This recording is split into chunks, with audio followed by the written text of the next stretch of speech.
আসসালামু আলাইকুম। আজকে সন্ধ্যায় একটা হেলদি খাবার তৈরি করতে যাচ্ছি একেবারে হালকা কিছু উপকরণ দিয়ে। চিন্তা করলাম আপনাদের সঙ্গে একটু শেয়ার করা যাক। প্রথমে দুটো কলাকে স্লাইস করে কেটে নিয়েছি, সঙ্গে নিয়েছি গুঁড়ো দুধ। মাঝে মাঝে তেলটাকে অ্যাবাউট করে এরকম একটু হেলদি খাবার খাওয়ার চেষ্টা করি। এটা হচ্ছে টক দই, চিনি, ওটস। এখানে প্রত্যেকটা খাবারই কিন্তু খুবই হেলদি। এখন একসঙ্গে প্রত্যেকটা উপকরণ থেকে কিছু কিছু নিয়ে আমি একজনের জন্য খাবার তৈরি করব, তাই অল্প অল্প করে দিব।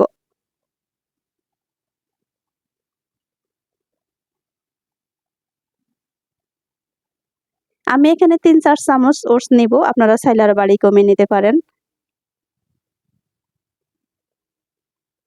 এখন দিব গুঁড়ো দুধ।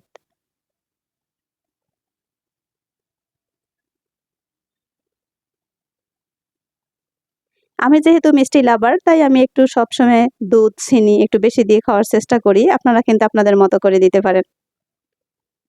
স্লাইস করে রাখা কলাগুলো উপর দিয়ে দিয়েছি, অল্প একটু রেখে দিয়েছি সাজানোর জন্য। সঙ্গে দিচ্ছি, আমি যেহেতু টক দই দিব, তাই একটু চিনি দিব বেশি করে।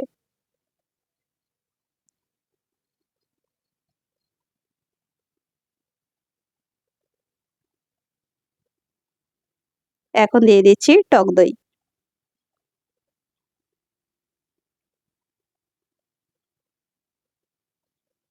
সবগুলো উপকরণ একসঙ্গে মিশিয়ে নেই।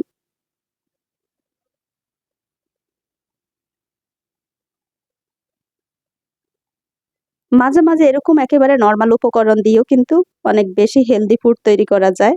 সেটাই কিন্তু আজকে আমি করেছি। আর আমি এখানে একজনের জন্য খাবার, জাস্ট হচ্ছে আমার জন্য খাবার তৈরি করেছি।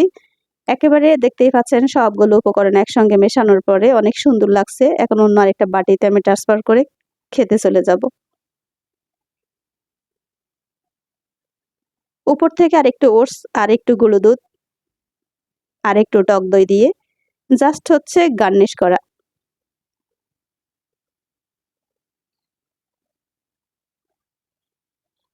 বাকি যে কলাটুকু ছিল সেগুলো উপর দিয়ে সাজিয়ে নিচ্ছি।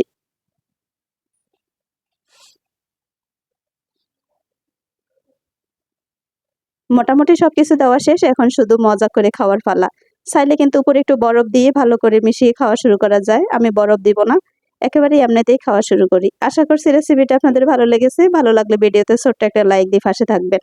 ফ্রেন্ড সার্কেলের সঙ্গে বেশি বেশি করে শেয়ার করে দিবেন। যারা আমার চ্যানেলে নতুন, চাইলে কিন্তু চ্যানেলটা সাবস্ক্রাইব করে নিতে পারেন। অলরেডি যারা এই কাজটা করে ফেলেছেন তাদেরকে অসংখ্য ধন্যবাদ। সবাই অনেক বেশি ভালো থাকেন। আল্লাহ হাফিজ।